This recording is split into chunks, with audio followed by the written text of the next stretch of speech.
Hello! It's your boy. How's everybody doing today?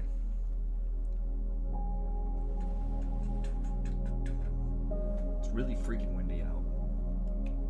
I hear there's a lot of tornadoes and stuff like that happening throughout the Midwest.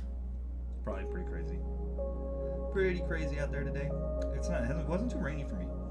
Living out in Buffalo. It wasn't too rainy for me. It was just really, really, really windy. How's everybody doing today? Today we're going to be doing a set review of Tarkir Dragonstorm. Just the color blue. I think all we're going to do is blue today. And just make it nice and easy. Get blue done. Go on to play some Schedule 1. Get some Schedule 1 in prior to the set actually being released. Should be fun. Schedule 1's fun. It's super fun. I tried it yesterday and I'm kind of addicted. I'm not going to lie. But without further ado, let's get on with the review. Let's see here.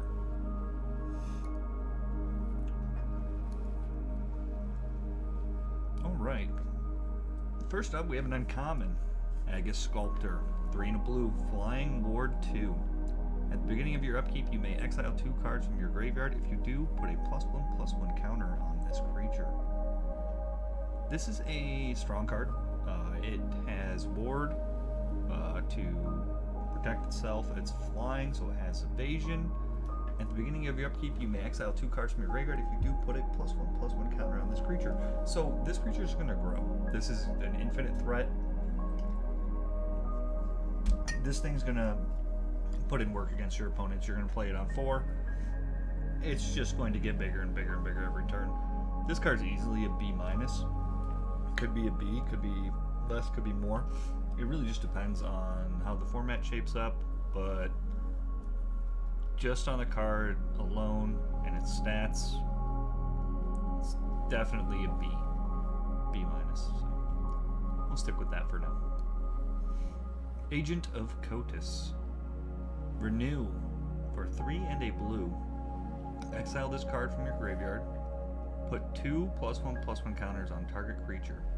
Activate only as a sorcery. So this Renew is is one of the mechanics within the format. It's going to allow you to basically flash back and get value out of your graveyard.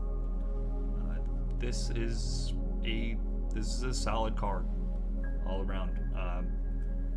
It's a bear, pretty much. 1 toughness does matter in this format. There are things that just do -1, and there are things that just deal 1 damage. So 2 toughness is a pretty big deal. If you think about it, though, this is a bear that has a late game effect of putting 2 counters on another target creature. This reminds me of the bear from Ikoria, I think it was, where it was a 2/2 green for 1 and a green, and what you would do is you would end up playing it, and then later on you would activate the ability on it to give it 2 +1, or was it 4 +1/+1 counters? I think it was 4 +1/+1 counters for 6 mana or so. So it becomes a late game threat. This isn't going to be as good. Not nearly as good, but let me just deafen here in case anybody hops into Discord real quick. But it's not nearly as good, but it's still good. This card's easily going to be a B-. Could be worse if the format is, it's just not good for it. The 1 toughness could make it bad. Overall, it's a good card. Pick it. Play it, you'll get value out of it. Ambling Stormshell, 3 and 2 blue. Ward for 2. So I like anything that has protection, that protects itself. A lot of the spells that you've seen so far, or that I've seen so far, that can remove big creatures with 9 toughness are lots of mana. Generally, though, they'll be 4 or even 5 mana. So they'll have to pay a total of 6 if they want to deal with your threat, making this very strong. You'll probably get multiple swings in with this guy before he leaves the battlefield, even with just a ward 2. Whenever this creature attacks, put 3 stun counters on it and draw 3 cards. Whenever you cast a turtle spell, untap this creature. This is a weird creature to judge. You want it to be able to block, but everybody wants to be able to draw 3 cards. The real question is, are you willing to cash in your 5/9 blocker for 3 cards? Maybe, maybe not. It really just depends on the state of the board. If you play this and you're in a board stall, there's pretty much no reason for you to hold back.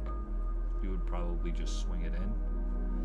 I see this card just generally being it's going to come down, stall the board, swing in for 3. Give you 3 cards. Those 3 cards are either going to be enough for you to win the game, or you're going to draw 3 lands and you're going to lose. And that is probably what is going to happen.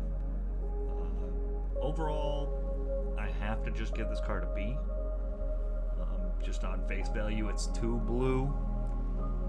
Nothing wants to be double colored in this format. It's good that it's 5 mana, so you'll probably have all your other colors before you are worried about the 2 blue.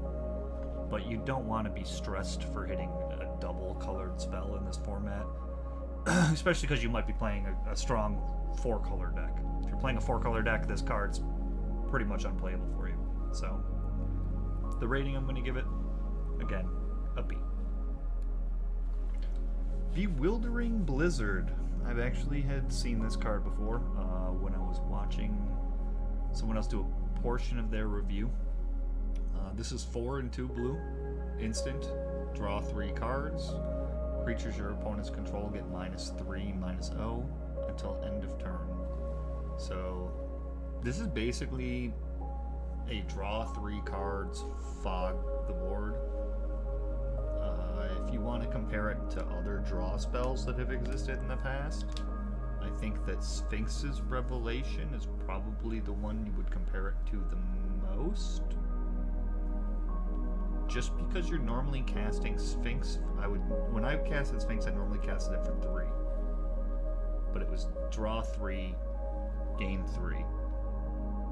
This is going to draw 3, gain 3 if they are attacking with just 1 creature. Now, if they're attacking with like 4 or 5 creatures that all have 3 power, this thing could technically be draw 3, gain 15. So, very strong card. If the format allows you to get to the point where you can cast it, that's probably the biggest issue. If you're ramping, playing Teamer, this card's probably going to be something you try to go for. Any cards that aren't single-handedly carrying or winning me the game, I'm not going to, or even have a chance of just. I guess this is worth a B-. I was going to put it in C+, but I'm going to give it a B-. This card can just flip the entire game on its head. You go from losing, they swing out with everything, you have blocks, you just cast the spell, now you just win the game. So, it can happen. This card's going to be a blowout when it does pop off, so definitely something. This is probably the one card you want to be completely aware of when you're playing against blue decks in the format. Once they get to 6 mana, they're going to try to use this on you. So you want to calculate almost all your damage being done with -3/-0 for potential blockers and things of that nature. So, again, we'll go with a B-. Constrictor Sage.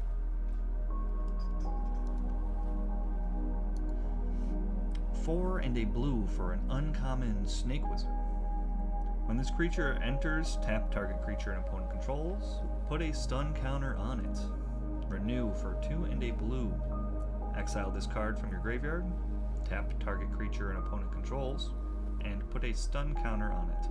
Activate only as a sorcery. This is a really good card. This reminds me of the Frost Giant. I'm not sure from which set it was, but it would come in and it would tap down your opponent's creature and put an ice counter on it. And it was just I think it was just a 4/4 for 5 common. And it didn't even have the capability of coming back.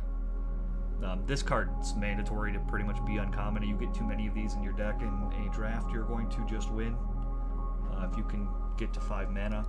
Blue-green was really popular with cards like this, because this can catch you back up. You play it, you tap down their big guy. Now you have a 4/4 body that you're more than willing to trade this card off. That's what this card's there for. It's there to just trade, tap something down, trade, get all the tempo back. So you ramp into this is going to be a very strong card. I think this card's first pickable if you want to be in blue. I'm going to give it a B+. This is stronger. Durgar Island Dragon. He's a Durgar. Tap up to 1 target creature, draw a card for 1 and a blue. Solid combat trick. Can buy you a turn. And it cycles itself. Normally a combat trick that's going to buy you a turn isn't good enough, but it does cycle itself, so it's pretty good. This card then goes back into your library. So it is threat density. We spoke about this yesterday. Any card that is an omen, when you cast it, it'll get shuffled back into your library. What that will do is it'll increase the odds or percentages that you draw a active card or gas instead of a land. In the late game, it's very important. So the more we can thin our decks, the more we can play these omen cards, the better chances we'll have of drawing actual threats that can kill our opponent. The other side of the card is a flying ward for 2, 4/4. It's good. I don't think he's big enough to win you games in most scenarios, but it's only because there's so many dragons in the format, so many flyers. He's going to definitely clog up the skies and be a good double blocker for you in a lot of scenarios. So any way you cut this at a common,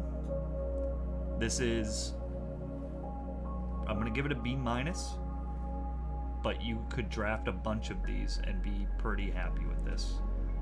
I don't think that this deserves any less than a B-. We'll see how the format shapes up. Dispelling Exhale, 1 and a blue. As an additional cost to cast this spell, you may behold a dragon. Beholding a dragon is simply having a dragon on the board or revealing one from your hand. It works the same as the prior Tarkir set mechanic, where you would behold a dragon, get an additional benefit from it. There was one in a white 0/4 wall that wanted to be. It was an 0/4. I don't remember what it was. It was a crane, I think, and it tried to do its best Wall of Omens impression. If you're familiar with Wall of Omens, 1 in a white 0/4 defender comes in and draws you a card. If you beheld a dragon, you would draw a card. So they generally just give you better effects when you're able to do it. It's kind of like a kicker. It's the best way to look at it. Counter target spell unless its controller pays 2. So Quench. Quench is playable. There's a lot of large spells in this format. People will not be waiting till turn 9 to drop, or turn 9, later than turn 9, to drop their 8-costed dragon. So if you think about it, they're going to drop that 8-costed dragon as soon as they can cast it. So this is probably going to kill or catch a lot of stuff in the late game. Generally, I see Quench being more of a tempo play where you catch stuff in the early game and set your opponent far back because they wanted to play into your open mana. Now, what's going to happen is you're going to stabilize. As long as you're stable, you hold this up, and your opponent can pretty much not play a threat against you. Now, if you behold a dragon, they counter unless they pay 4, so it's better than Mana Leak. if you behold a dragon.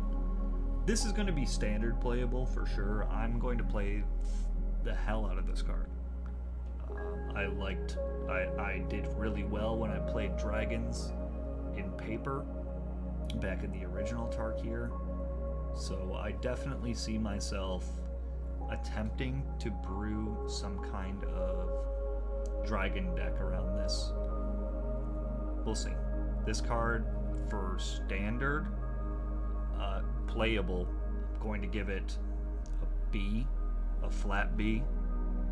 And then for draft, most people would be low on counterspells in draft. I think this card's going to be incredibly strong because of, as I said before, all the late game dragons trying to come down. So I'm going to give this card a B as well for draft. Most people will probably place this in the C or even C- range. But I'm telling you, this is probably going to be an undervalued spell. Dragonologist, 2 and a blue. When this creature enters, look at the top 6 cards of your library. You may reveal an instant, sorcery, or dragon card from among them and put it into your hand. So this helps you to check for the other spell as well, because you can behold a dragon. Put the rest on the bottom of your library in a random order. Untapped dragons you control have hexproof. So this card is strong just because of the untapped dragons you control have hexproof. This is basically making all of your dragons turn into Dragon Lord Ajutai, because he was untargetable when he's untapped, pretty much. So this is going to be very strong synergy card. I don't think this is good enough for standard. I'm not interested in paying 3 mana for a 1/3 that's just going to draw me 1 card potentially at the top of my library. I'd have to see how it plays out. It could be better than what I expect, but I'm used to seeing things like 3 fairy, you know what I mean? All these other broken planeswalkers at 3 mana. You can get what is it, the siege rhino, the new siege rhino. It's a 3/4 that helixes you for 2. Your helixes your opponent for 2. Now that guy's just going to come down, hit you for 2, and then he's gonna be able to attack through this. So constructed, I don't even know if this is playable. People are gonna try to play it, but how good it is yet to be seen. Untapped dragons of hexproof's good. If you can give all your dragons vigilance and attack forever and ever and ever, it's good. You're gonna win. So do this real quick.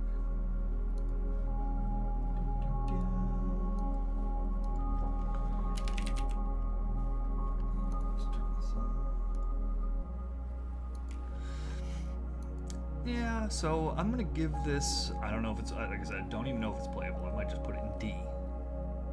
But it could be completely wrong. This could be the card that puts the dragon deck together, and it would be a mandatory A for constructed. So as far as right now, I'm just going to say that this is like a B- for limited. It's going to get you a card out of your deck most of the time. It's just going to be a 1/3 you play that draws you another card. So I'm down for that in limited. I would play it for sure. It's fishing for your stronger cards generally.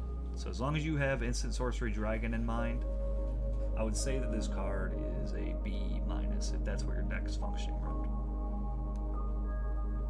Dragonstorm Forecaster, 1 blue for an 0/3 human scout uncommon. Pay 2 and tap. Search your library for a card named Dragonstorm Globe or Boulder Born Dragon. Reveal it and put it into your hand, then shuffle. Alright, since I don't have any knowledge of these cards,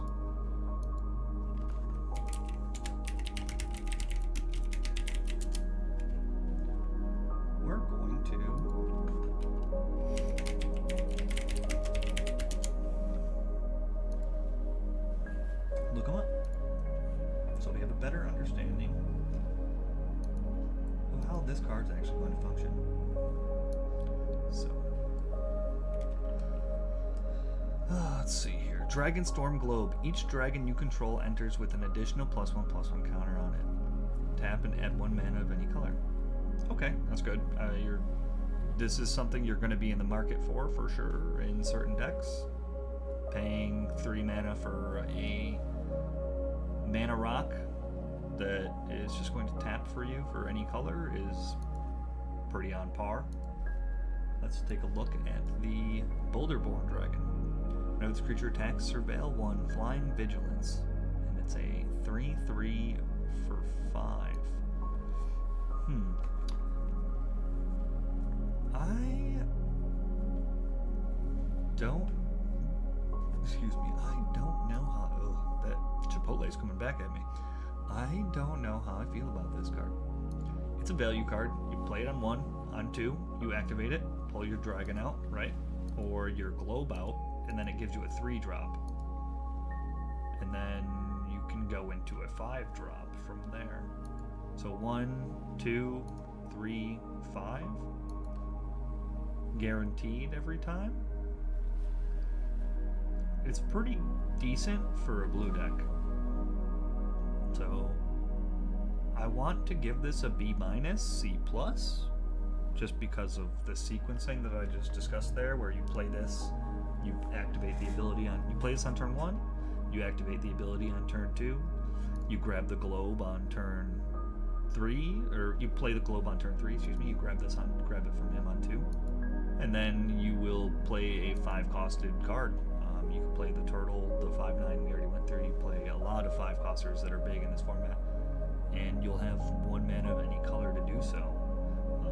The interesting part about this is it only is going to cost you 1 blue. Everything is colorless in here, so it's colorless. I feel like this might be a nod towards we want you to play a blue-based 4-color deck, but I don't know. Right now, I'm just going to give it a B-. The Boulder, I'm not too high in the Boulderborn Dragon. I mean, it's a card that does things and blocks, but I don't even want to have multiple copies of this card in my deck. The fact that this guy gets the cards, I don't know if it's that good. Essence Anchor, 2 and a blue. At the beginning of your upkeep, surveil 1. That's solid. I'm already thinking about standard with this card. Okay, beginning of my upkeep, surveil 1. Reminds me of like Search for Escanta. The next line of text is good. Create a 2/2 black zombie druid creature token. Zombie druid creature. Activate only during your turn and only if a card left your graveyard this turn. Okay. So an infinite token generator if you're using the renew mechanic or anything that can flash back something from your graveyard. This is probably not very good for standard or any constructed format, but this card will be pretty okay. I don't even know if it's gonna be okay. You're paying 3 mana to just keep surveilling off the top of your library. So I mean, when you think about it like that, it's not that strong. I'm gonna have to give this card like a C-, maybe a D+. The hoops you have to jump through to start making 2/2s. However, if your deck is super synergistic with this card probably goes up to a B- or C+ at the most. You're going to be doing a build around, and then you're going to feel bad when you're not hitting the half of your deck you need to hit. And I just don't like how those kind of decks play out. You end up losing more games. I like to win. I like to win when I'm playing draft. My account's completely free to play. I've never spent $1 on MTGA. Spent a lot of money on Magic. Never spent $1 on MTGA. But yeah, I just don't think this card's gonna hold up. Next up, we have Focus the Mind. 4 and a blue. This spell costs 2 less to cast if you cast another spell this turn. Okay, it goes with the Jeskai theme. Draw 3 cards, then discard a card. So, for 5 mana, instant speed, draw 3 cards, then discard a card. is already playable. It's not fantastic, but it's good. It's good enough. This spell costs 2 less to cast if you cast another spell this turn. So if you're playing draw 3 for 3, then discard a card, this is a bonkers draw spell. If this was just 3 mana and it said draw 3 cards, discard a card, this would be played in every single blue deck in standard. This would probably make blue strong in standard, one of the undeniables in standard pretty much. But it's not what it says. It's a hoop you gotta jump through to make it work. There are certain scenarios where you're gonna be able to cast this for 2 less, and you're gonna feel real good about it, but it's not gonna be too often. Most of the time, I think you're just gonna be casting it as a 5 mana draw 3, then discard a card. So I'm gonna have to go with the C on this. Solid C. I don't see it changing from there. Yeah. Fresh start. 1 in a blue. Flash, enchant aura, enchant creature. Enchanted creature gets -5, -0, and loses all abilities. I love these cards in draft format. Anything that I can cast for 1 in a blue that's a pseudo Oblivion Ring on a creature, I'm drafting them every time I see them. It's just going to make all the difference. It's going to be your prime removal. It's flash. You can cast it on your opponent's turn.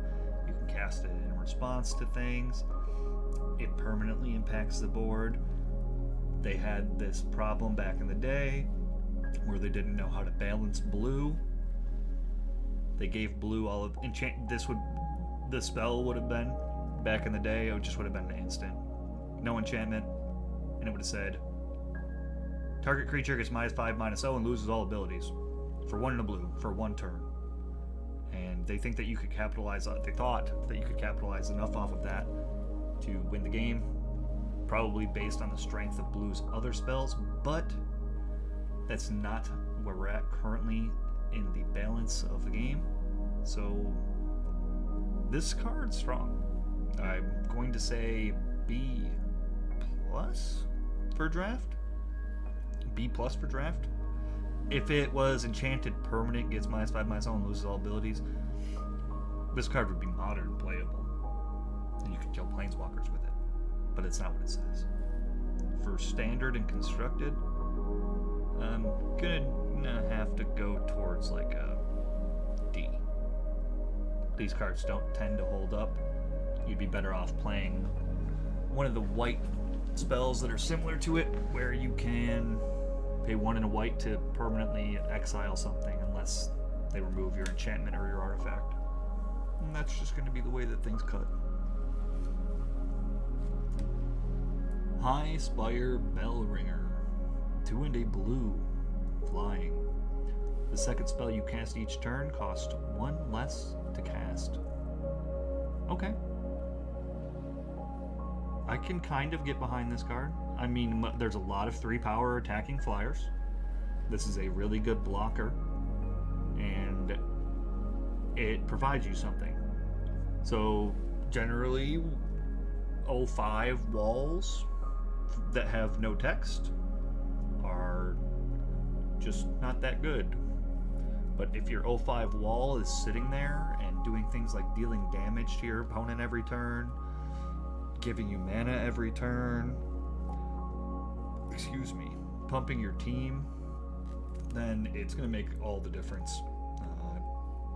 Definitely see this card having an impact on the draft and limited portion of the format. I'm going to say C+, B-, maybe? I want to say C+.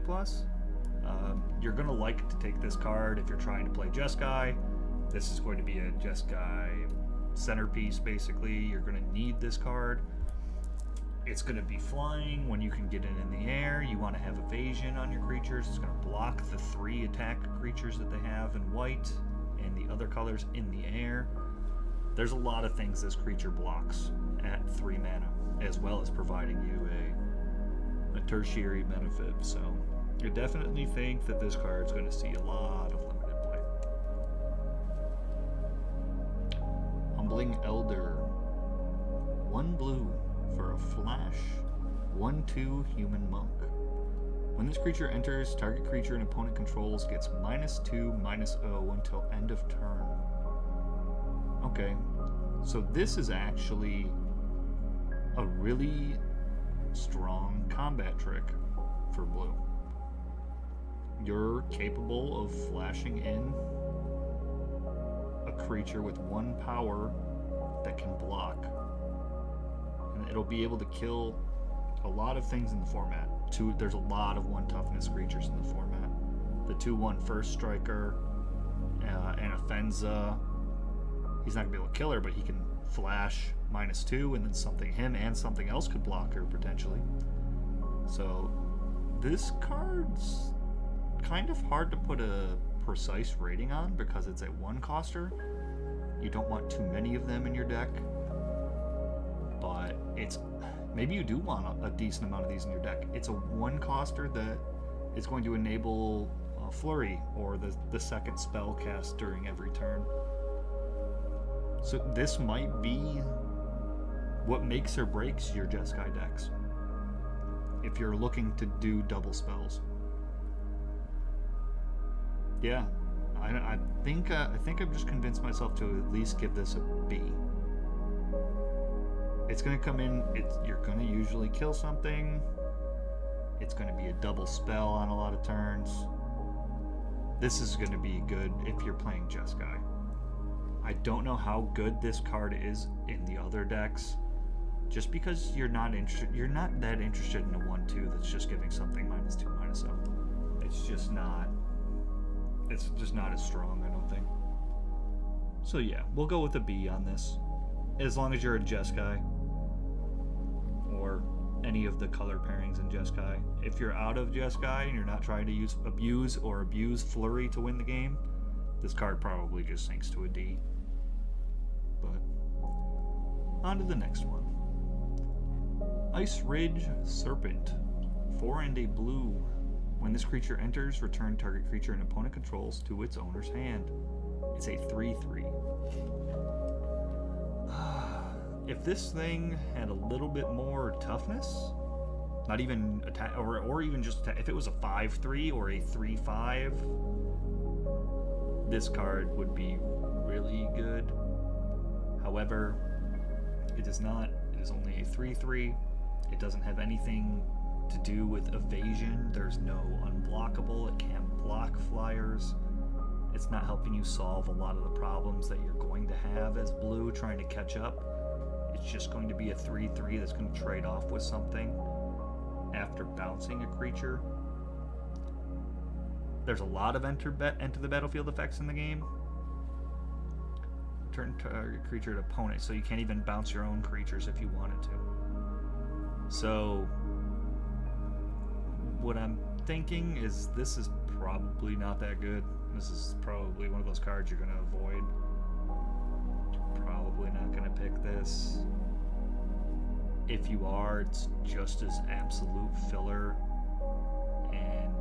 or you're trying to play this aggressive deck that it's so fast on the ground, you're playing a 1-drop, a 2-drop, a 3-drop, that all you need to do is clear the way for your small guys to win. Potentially, you could see the same play. I want to give this card like a D+. Yeah, this card's not very good. It's just a little understated, but it's a common, so it kind of has to be. Let's see what we got next. Kishla Trawlers. 2 and a blue for a human citizen.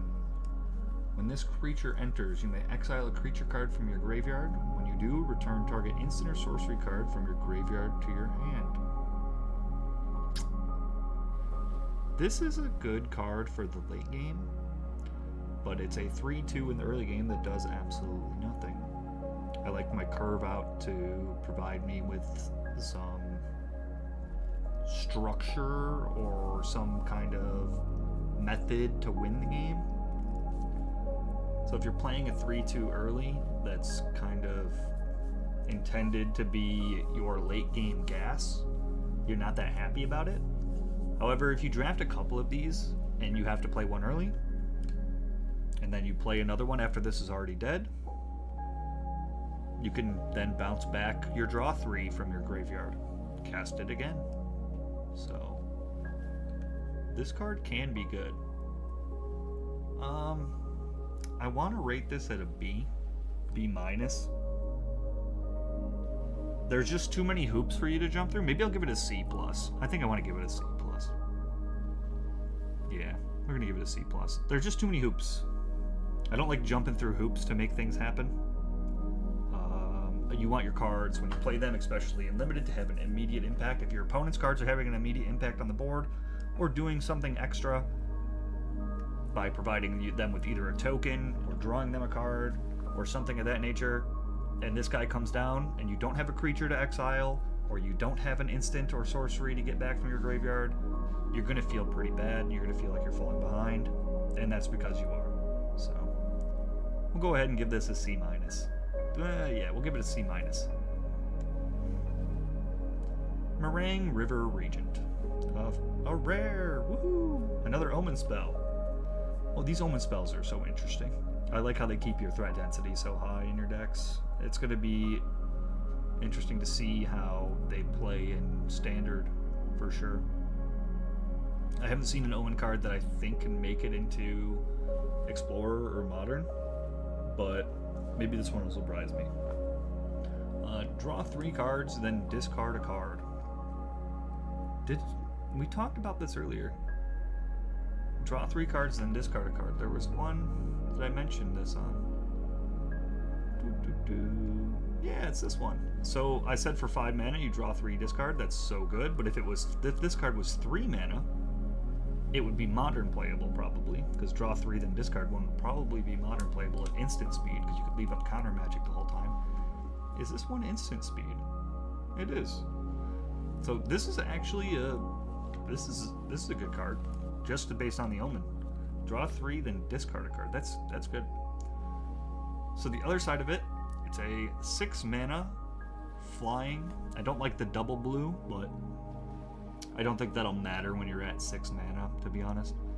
You'll probably have your double blue, or you'll be deep in a blue deck, so you'll be nearing your double blue. When this creature enters, return up to 2 other target non-land permanents to their owner's hand. This is good. You can bounce planeswalkers. You can bounce your own shit. You can bounce artifacts, enchantments. You can bounce an enchantment, bring your creature back. You could bounce the -5/-0, loses all abilities if your opponent has it on your creature. And then swing. This is a strong card. This is definitely first pickable. This is going to put you deep into blue. I think this will end up being played probably in Teamer. I don't think this is what Jeskai is in the market for, but if you're in Jeskai, you're happy to play this card. There's no reason to not play it. Overall, this has to be a B plus, A minus. This has to be like A minus. A minus, I think, at least. If you cast the instant, if you cast the omen, and then you just draw this card again, you're just happy. You're so happy. Like you would if you were playing Standard. This is probably Standard playable, because if you're at the point where you're casting this and you're stable, you're drawing 3 cards and then discarding a card, you're probably drawing into more copies of this card, and you're just gonna keep doing it. So this is strong.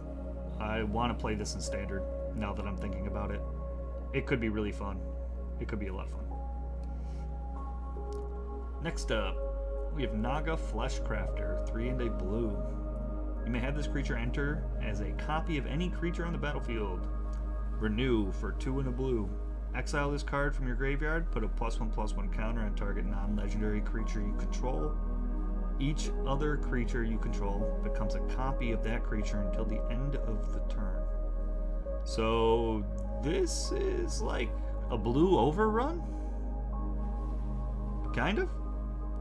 So if you cast this on this non-legendary dragon, he becomes a 7/8. And then all of your 1/1s become 6/7 dragons until the end of turn. So this is just going to bomb some people. You're not going to see it coming sometimes. Well, I mean, you're going to see it coming. It's in their graveyard, but you're just going to get blown out by this card, and there's going to be nothing you can do about it if they can build up a big enough board to actually activate it. So in a board stall, this card's just going to break the game, break your board stall 100%.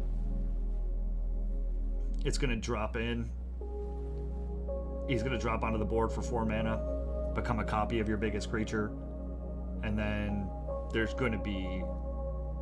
They're not going to want to remove it. If they remove it, they're going to punish themselves. So I don't think that they're going to want to hit this, but so it's probably just going to get through. However, if you're dropping this and you don't have anything on the battlefield, it's not very good. It's just going to die. Oh, well, I mean, you could copy your opponent's creatures, so that's also a thing. I didn't really pay attention to that, but until I just was thinking about it.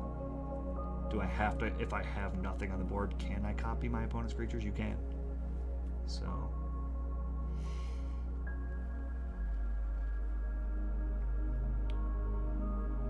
Huh. Yeah, this is probably... I want to give it a B.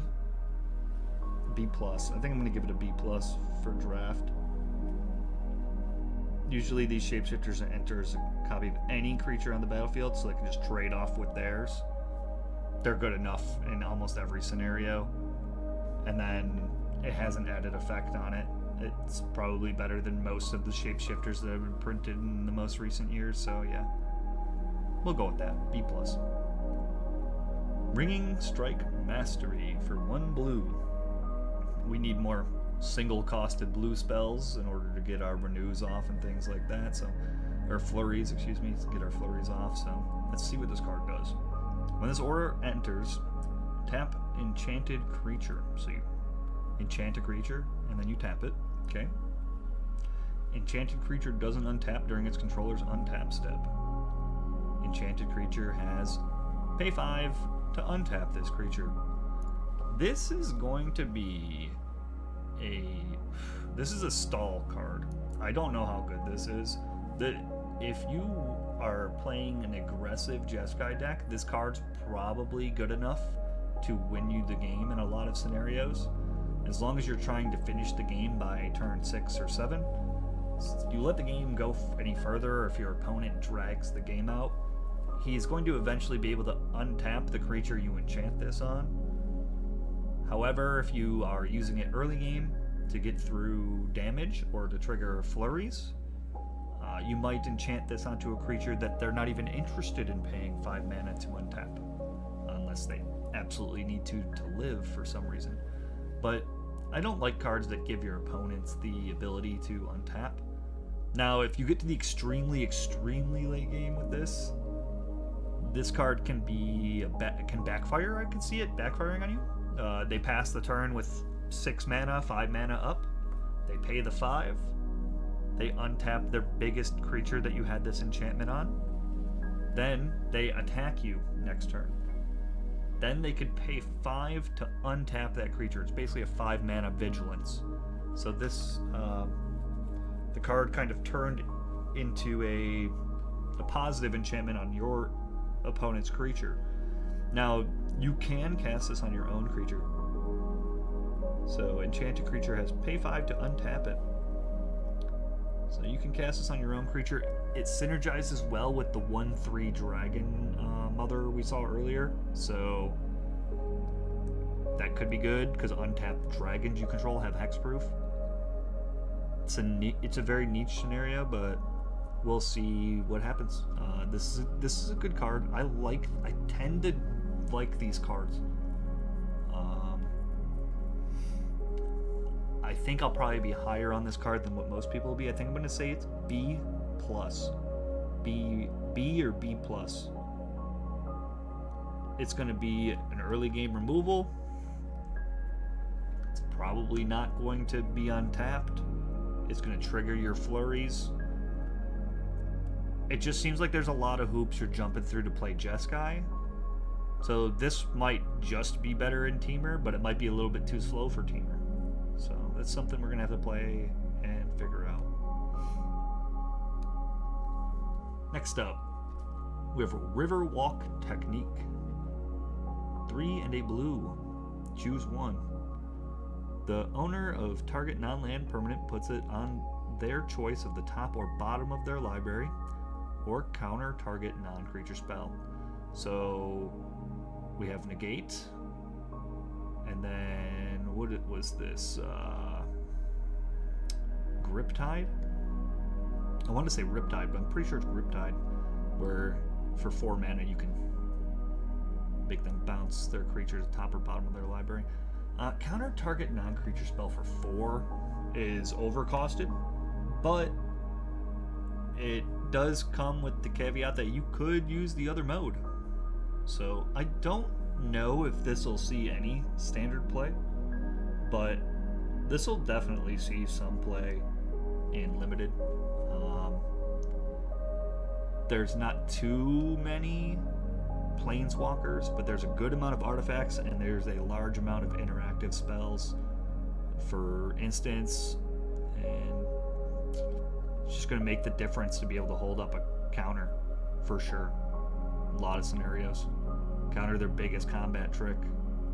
There's a lot of combat tricks that pretty much just win you the game. So I'm going to say that this is a C. A flat C. You don't want too many of these cards. You're happy to play one in your blue deck. But this just seems like something you're not going to want to draft multiple copies of.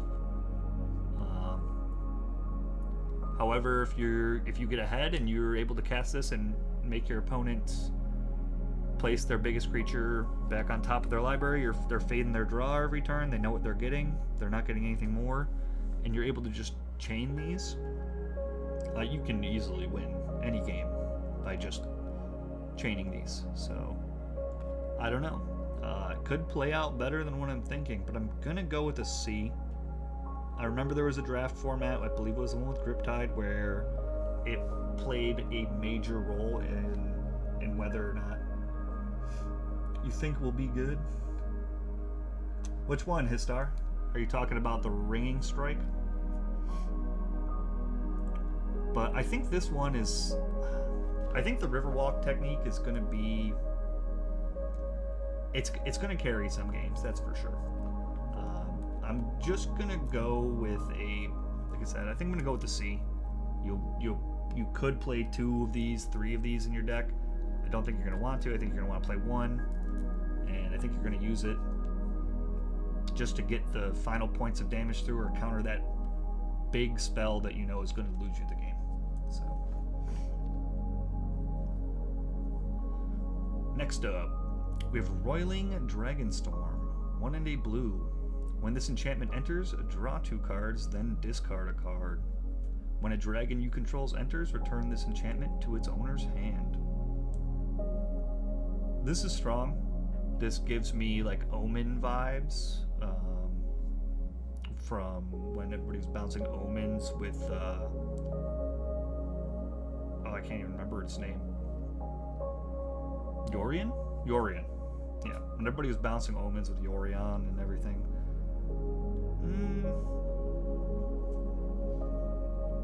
Draw 2, discard. When a dragon you control enters, return this enchantment to its owner's hand. So it just nets you 1 card. It doesn't really net you a card until you play it for the 2nd time. I'm not that big on this card. Call me crazy. I'm really not. I think this is probably going to be better in standard than what it is in draft. But I'm just going to go ahead and give this a C-.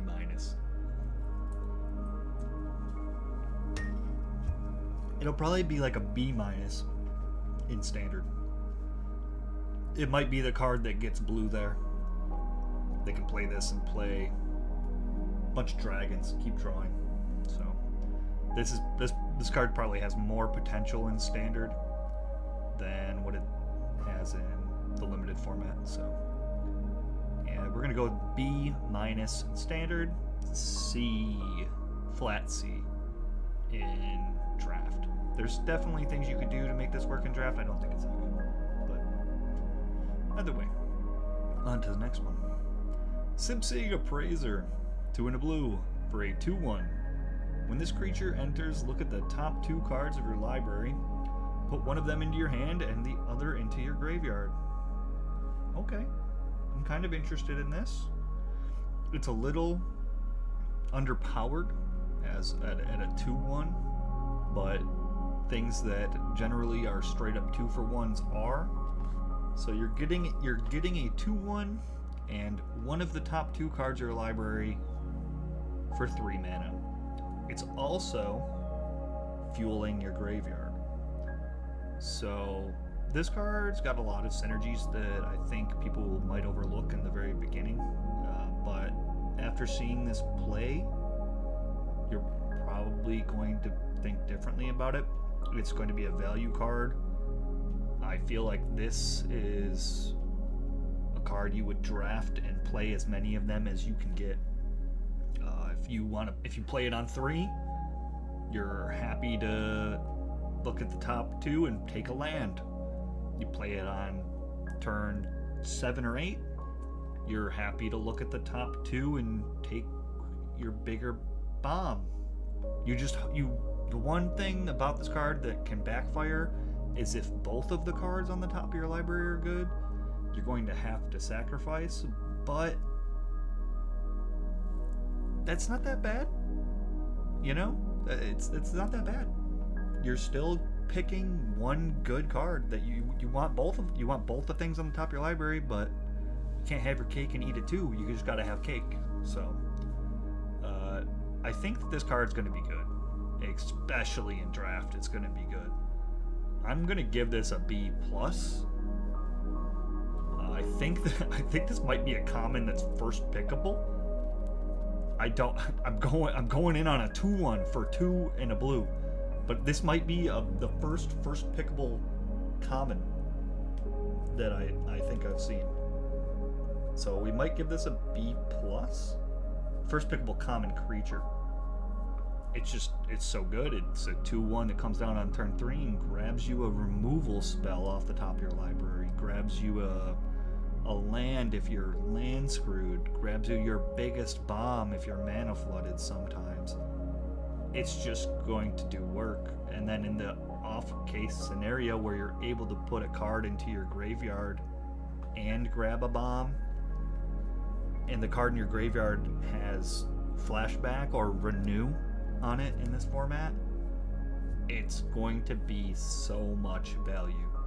So if you're drafting your deck with renew in mind, and then just the basic concepts of draft, the bread, like bombs, then removal, you're going to profit. This card, you're going to profit with this card. And then it's potentially going to trade off. So the fact that this card's making you profit so much, and then it might trade off 1-for-1 with one of your opponent's cards, is kind of insane. So we're gonna go with a B+ for sure on this card. Standard, I don't even think this card's playable in standard, but this card's going to have a gigantic impact on draft. That's for sure. I think this card's gonna have a very large impact on draft, or limited. Yep. Snowmelt Stag, 3 and a blue for an elemental elk. Vigilance. During your turn, this creature has base power and toughness 5/2. During your opponent's turn, it's a 2/5. That's cool. This creature can't be blocked this turn. Okay, I'm in. I like evasion creatures. I like vigilance creatures. I like cheap creatures. Like for what it brings you, this is a cheap creature. I don't think I've seen anything that does 2 toughness worth of damage. As far as spells go, quite yet. We haven't gotten through everything. We've only done white and then Now we're on to blue. But I know there's a few that do 1 damage. So the fact that this is a 5/2 is actually pretty big. The fact that this creature gets evasion and cannot be blocked during whatever turn you activate it means that you're probably just going to get in there for 5. This is going to win you games.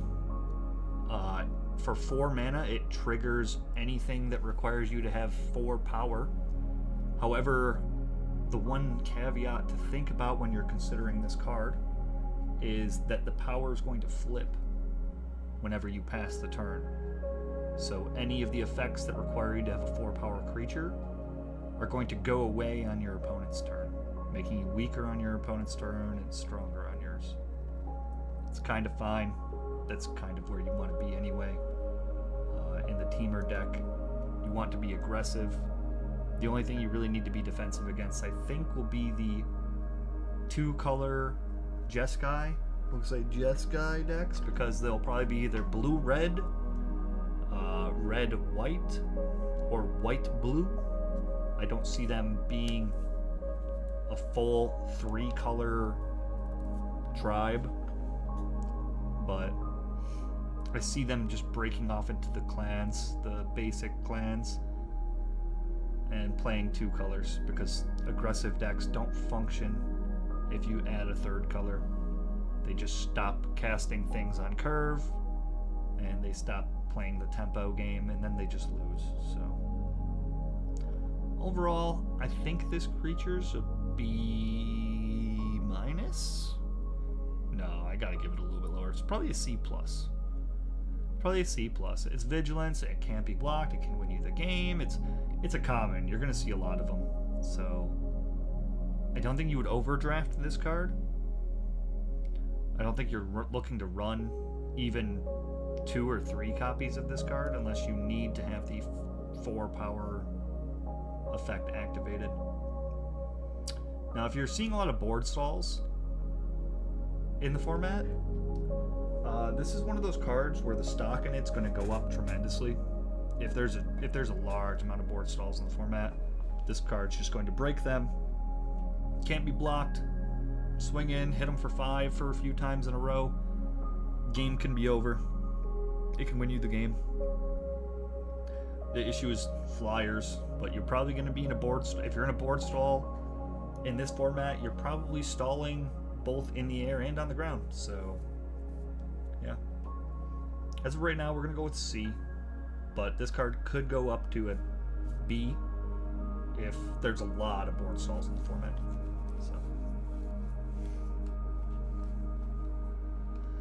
Spectral Denial.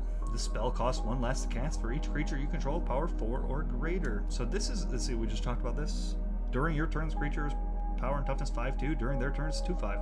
So during their turn, it's not going to impact the casting cost of this spell.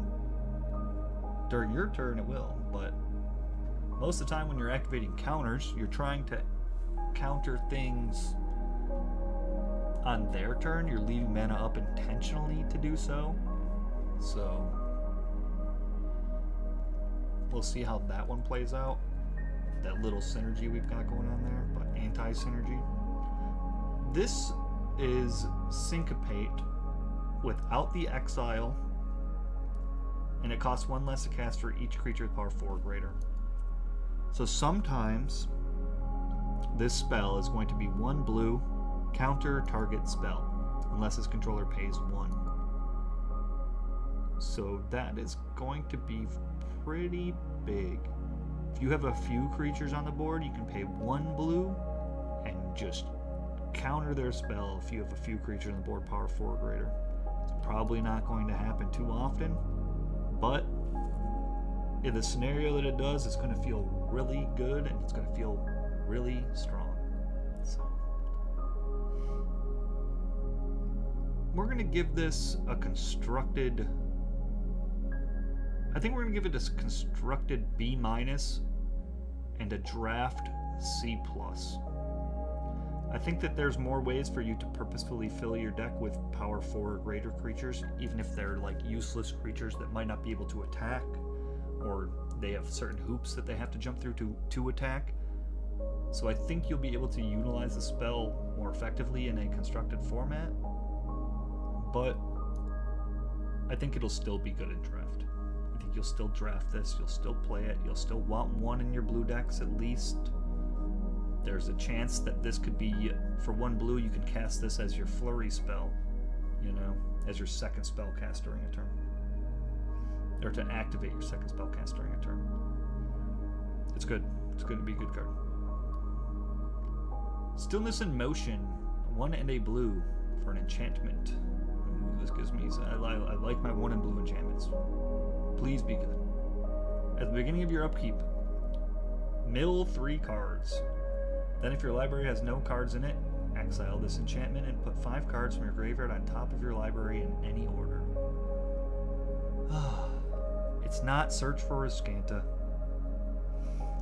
It's not that good. But it's okay. I'm not in the market of milling myself in a limited format, for sure. You're probably going to just end up decking yourself and then losing. I think this card's probably just going to be a straight D minus in limited, but in constructed, I think that this card can see some play. The thing I think it could see some play in is any combo deck, pretty much. If your library, if you mill to the point, if you're playing like any dredge style deck or anything like that, if you're trying to combo, you could mill to the point where you have the 1 combo piece where you put the 5 cards back on top of your library in any order. Let's say you need 1 particular combo piece, or even 2. You could put a draw spell on top of your library, and then you draw the draw spell, you cast the draw spell, you draw the other 2 combo pieces you need, and then you just win the game. So this could see some constructed play. It's kind of far-fetched because you're going to have to mill your whole deck. You'd have to build your deck around cards that want to be in your graveyard. It's interesting. This is definitely a card for somebody that wants to cook in the kitchen. So if you're trying to cook and you're trying to make some content, make a brand new deck, this is a card you probably are pretty interested in for standard, for sure. And even to a lesser extent, Explorer. I don't see it making any waves in Modern, but I think that this could see some play in Explorer. There's a lot more cards. There's many more cards that you can find that are going to have an impact from your graveyard. And those are the kind of cards that you're looking for. This could see play in things like Phoenix, right? If you're milling 3 cards every turn, by the on the 4th turn, you've milled 6. If you played this on turn 2, there's a chance you hit 2 Phoenixes, and then it's pretty easy for you to bring them back. I don't know. It's interesting. We're gonna go with D for drafting, because yeah, D draft. Then we're gonna go with B minus for constructed. It's interesting. I don't think it's good. It's fun. Taigon, Master Opportunist. 1 and a blue for my first blue mythic. He's a 2/2 with Flurry. Whenever you cast your second spell each turn, copy it. Then exile the spell you cast with 4 time counters on it. If it doesn't have Suspend, it gains Suspend.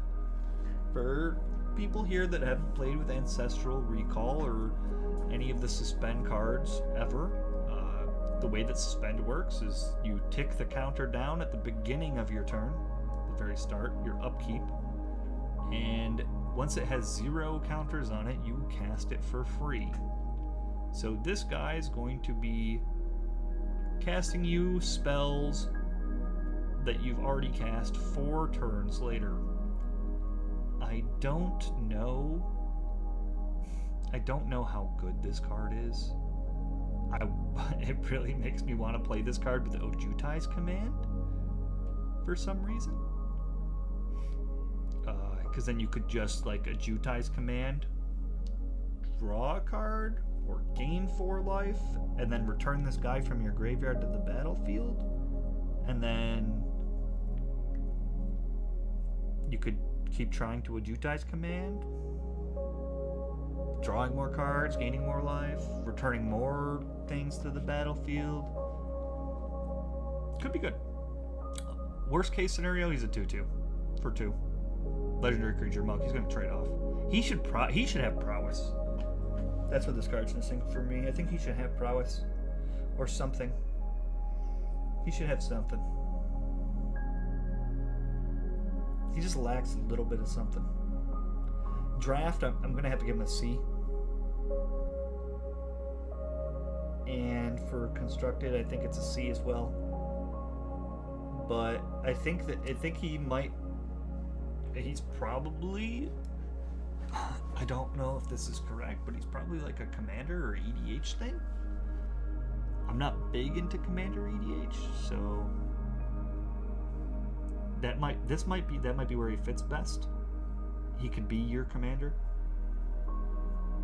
I don't know. Yeah, he's just not very intriguing to me. I'm not happy to see this card if I open this in one of my packs as a mythic rare. Just not happy about that.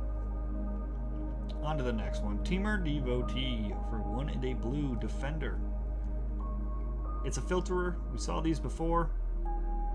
The other one was 1 mana filterer for 1/2, I think. This is a 3/3 defender that filters. It's not 4 power. It's a 3/3. It blocks. It does things. 3/3 for 2 is over statted, but it cannot attack. So this card's good. I don't know if you'll even necessarily be in the market for this. You might be. This might be what you want for blue. If your plan for blue is to play flyers, right, and play big dragons in the air, ramping with green. So let's say you're playing blue-green, splashing red. You're ramping. You play this on 2. It blocks the ground. You hit turn 5 or 6. You then play a giant red dragon. This guy's still blocking the ground. You're happy. So it could be exactly what blue's in the market for in the format. However, we won't know that until we actually play the set. So I think that this is going to be I think it's going to be a C in draft. It could be a B- if this is what you're in the market for. Like I said, if you're trying to just play the late game in blue and you like to play teamer spells, so this can fix your mana. So if you get a big teamer bomb and you have this guy, you're more than happy to play it just to make sure that you can cast your big bomb. It's also going to stall and get you there a little bit. I'm not in the market for stalling normally, but if I have a game plan and I want to exercise that game plan, and I know exactly what I want to do, and I know my game plan is to play flyers and they're green, blue, and red, I'm probably picking a few of these, a couple of them. I'll pick a couple of these and just play them. They'll trade on the ground. They're good blockers that they have to either cast spells on or activate abilities or even pump their own creatures to get through. So this card could be good. Could be better than what I'm reading it. On to the next one. Unending Whisper. For 1 blue, we get to draw a card. Hey! And then Harmonize. Finally, we get to a Harmonize spell. So this is pretty much the same thing as Renew. You can cast this card from your graveyard for its Harmonize cost, except for you can basically convoke to remove the colorless mana, where the colorless mana is removed by the power of the creature you tap. I think you can tap... No, okay, you can tap a creature you control to reduce the cost of X for X's power, then exile the spell. I don't know if that means that you can tap multiple creatures for Harmonize. I don't know how exactly the ruling's going to work for Harmonize. I'm going to have to kind of check into that. But it does look like you may tap a creature to reduce it. So if you have a 5-power creature, this just becomes a blue draw card. This is good. This is exactly what you're going to want to have if you want to play Jeskai. I think that this card is going to be a B, or no, not a B, a C minus, excuse me. I just, it doesn't win you the game. It's not going to carry you. It's a C minus for draft, but it's probably a B at least for constructed. So the power of this card is going to vary pretty wildly. We'll see. I just remember playing Think twice. This isn't, it's not instinct. Oh, it's sorcery. Oof.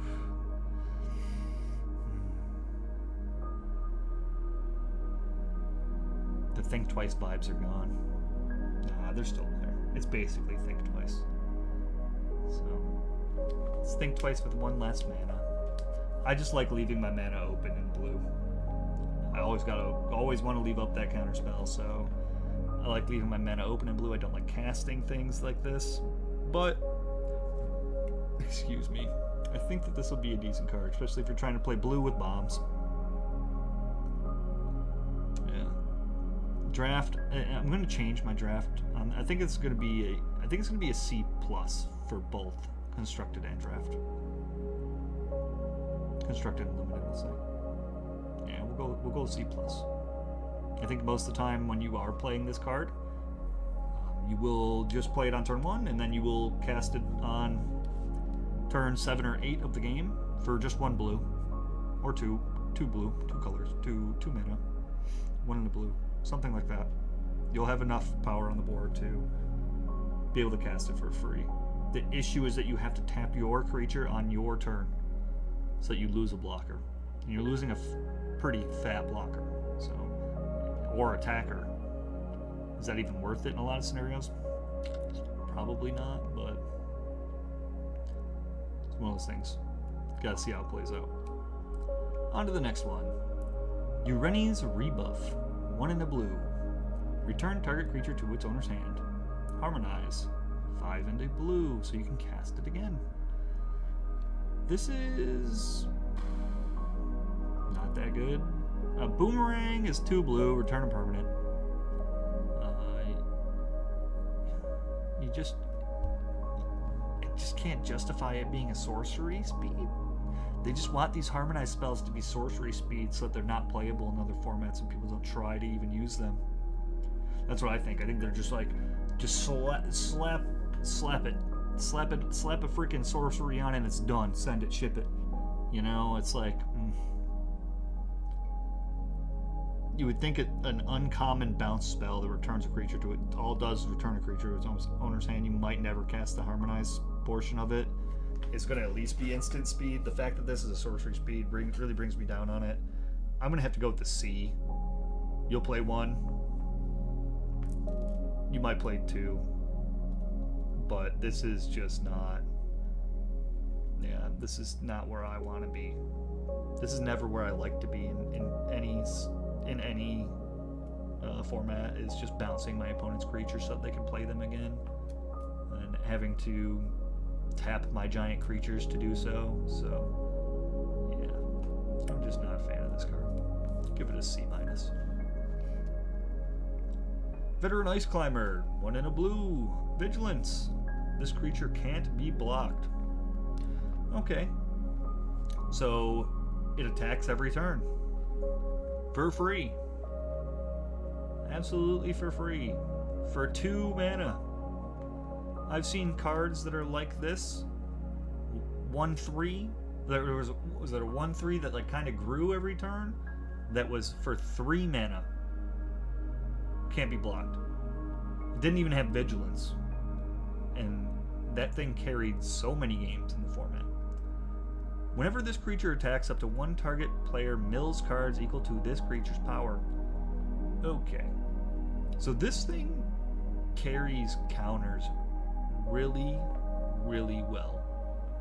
I don't know if there's pump spells that are worth using on this. I mean, of course, unless you're going to kill your opponent. But I don't know if there's ever pump spells that, like, you can, you know, pay 1 white, pump it, and then you could pay 1 white to bring it back from your graveyard and pump it again. I don't know if that kind of effect exists in this format, but if it does, it would go really well with this creature. The one thing I can see this creature doing is carrying your 1/1 counters very well. It attacks. It'll attack. If you put 2 1/1 counters on this creature, it's a 3/5 that's going to be able to attack for free, hit them for 3, and then block. This card's going to carry your games a lot. This card's probably a B+, at least a B+. Just based on the soul strength alone, and what this card would be able to achieve in other formats, it has to be a B+. There's no other way you can cut it. You could say it's higher than a B+, I guess. In Constructed,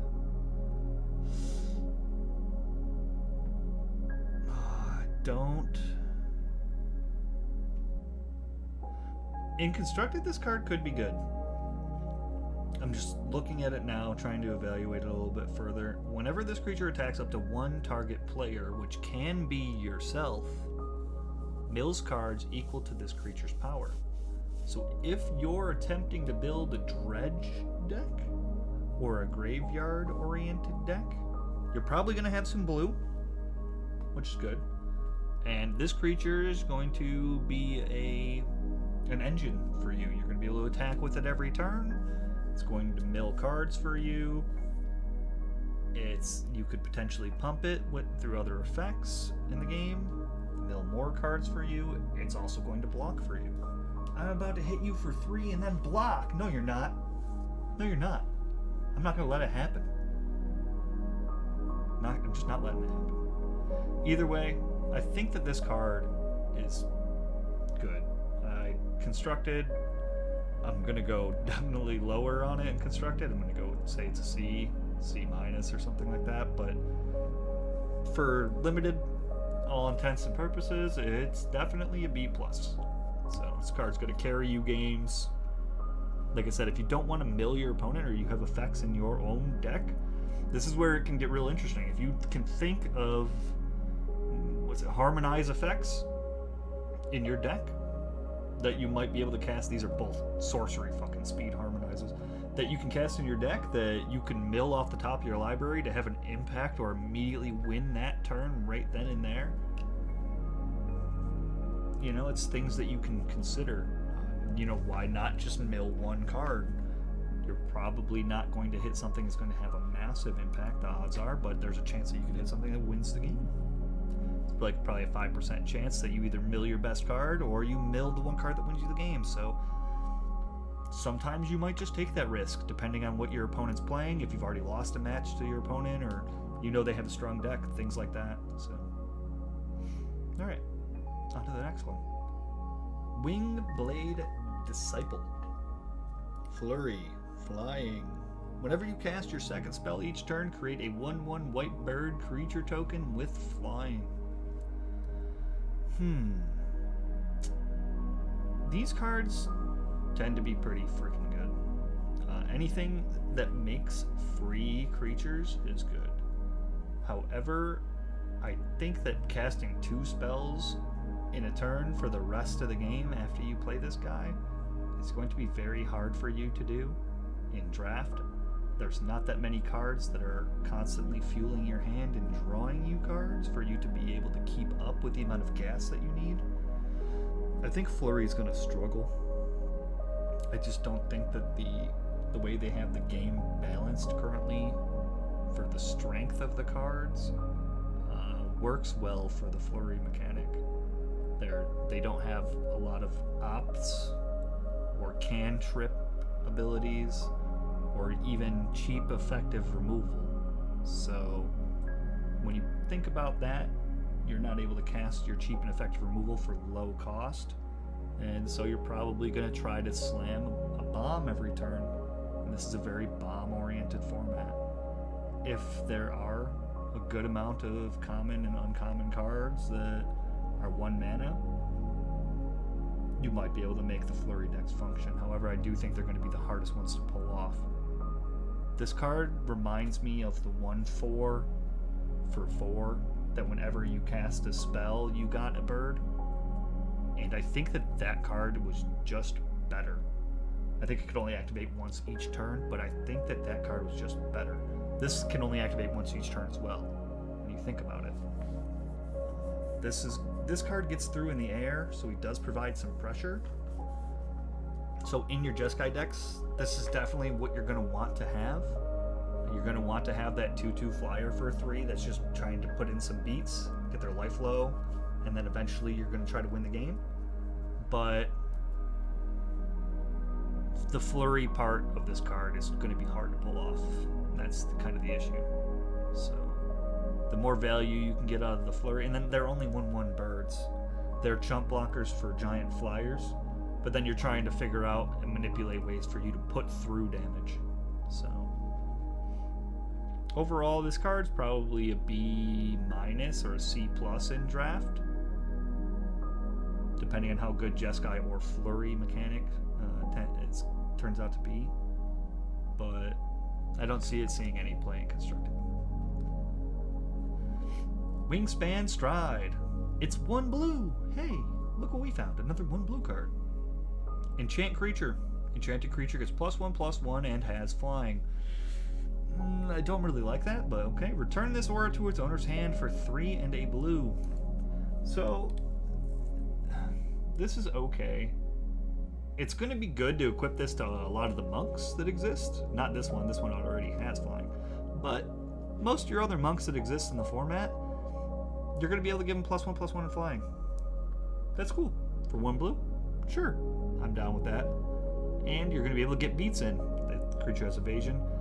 If they go to kill your creature while you have mana up, you can then bounce this back to your hand, and your opponent's going to be sad. Your creature, you're going to be able to give another creature flying, and then that creature is going to become the threat. This is an interesting card. Just because of the synergies it has with the flurry mechanic, I'm going to have to give this a C-? C? C-? I'm going to give it a C-. It just doesn't do that much. For one blue, you don't want cards can't do too much, but it just doesn't really have that impact that you're looking for. Most of the time, enchantments like this, if you compare it to what was it, Curious Obsession? Where's Curious Obsession? Let's see here.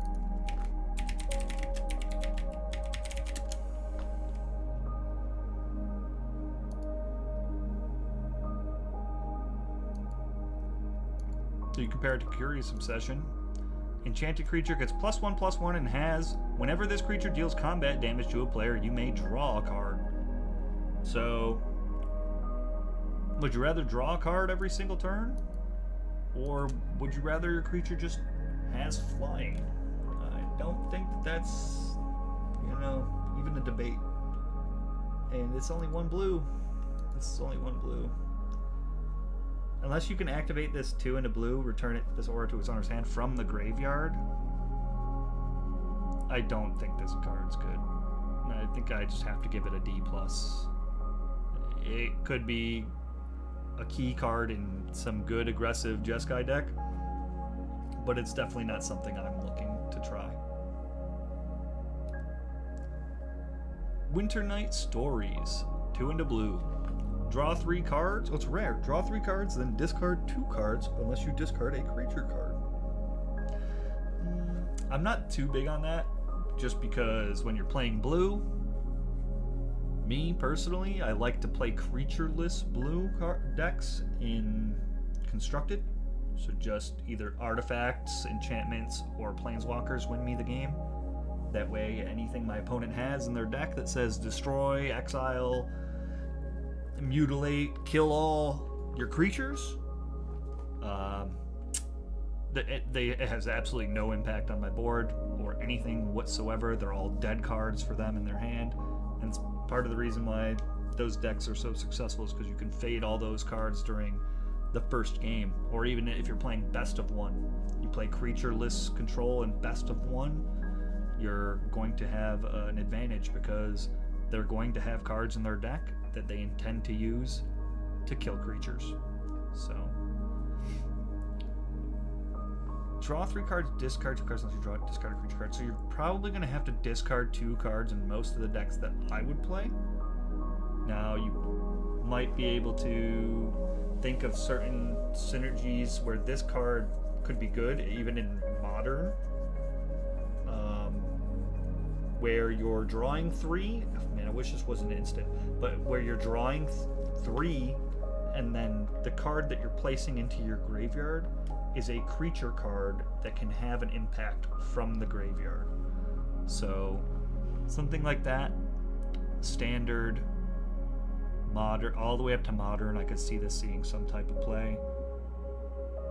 You could always flash it back with the harmonize effect, get more value out of it. Pretty strong. Limited, I'm going to say that this card's a C. I just don't think that this card does enough of what you want fast enough, or at the right tempo, being instant or sorcery speed. They're not casting at the right speed for you to leave up your counter magic. So the fact that it's a sorcery brings it down for me. In constructed, I could see this card being a B, or even a B+. It just depends on what kind of, quirky combo decks people come up with, where the 2 cards that they have in their hand and the creature in their graveyard can potentially win them the whole game. If that's, if that's something that people can create or brew, then this card's going to see a good amount of play in constructed. Okay. All right, that was it for the blue portion of the Magic the Gathering set review for Dragonstorm Tarkir. I'm going to continue on with the set review tomorrow. Do black, and then whatever comes up next after that, but I think it's red. Yeah, black, red. I'm probably going to try to do black and red tomorrow, if tomorrow's a light day for me. And then I will maybe try to do just green, and then colorless and multicolored are probably going to be the largest portion of the breakdown. So I'll probably try to do that together the following day. So it'll probably be Saturday. Either way, keep your eyes open for that. Right now, I'm just going to stop it here and swap over to playing some Schedule 1. So if you want to go over to that and play some Schedule 1 with me, feel free to tag along. However, I appreciate you for being here and watching the MTG set review. Hope that I can do some more of these in the future and, keep up with the current sets. Like I said, I'm just mainly doing this one because I really enjoyed the original Cons of Tarkir. The standard format for that with Abzan red and Jeskai black were some of the most fun times I'd had playing paper Magic. So hopefully this set with the multicolors that they have going on, even though they don't have fetches, don't know why they don't have fetches, why they don't want to bring fetches back. Fetches are the best part about Magic. They're so much fun. Let us have fun, Wizards of the Coast. You don't like us, I get it. But we want fetch lands, so bring them back. Alright. Either way, GG's. Appreciate you. And I'll catch you in the next one.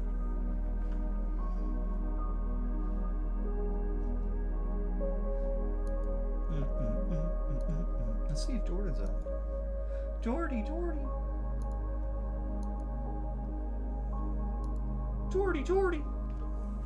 Hello. Take my hat off. Are you trying to play some Schedule 1, brother? Yeah, I need 1 times OG Kush. Meet me behind Thompson Construction and Demolition. I need 1 times OG Kush right now. Right now. Right fucking now.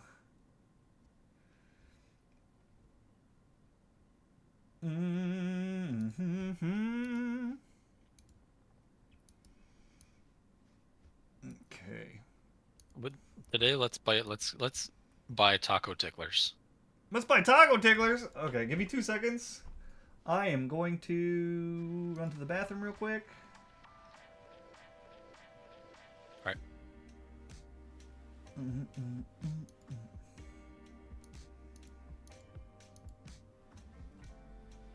But can I start it up or no? Can you join if I start or no? How does that work? I think I can, but yeah. You can join if I start? Invite. I gotta join. You gotta invite me first at the top right. Where are you? Oh shit. Here I am. Oh, there he is. Look who it is. Oh, dude, wait till you see.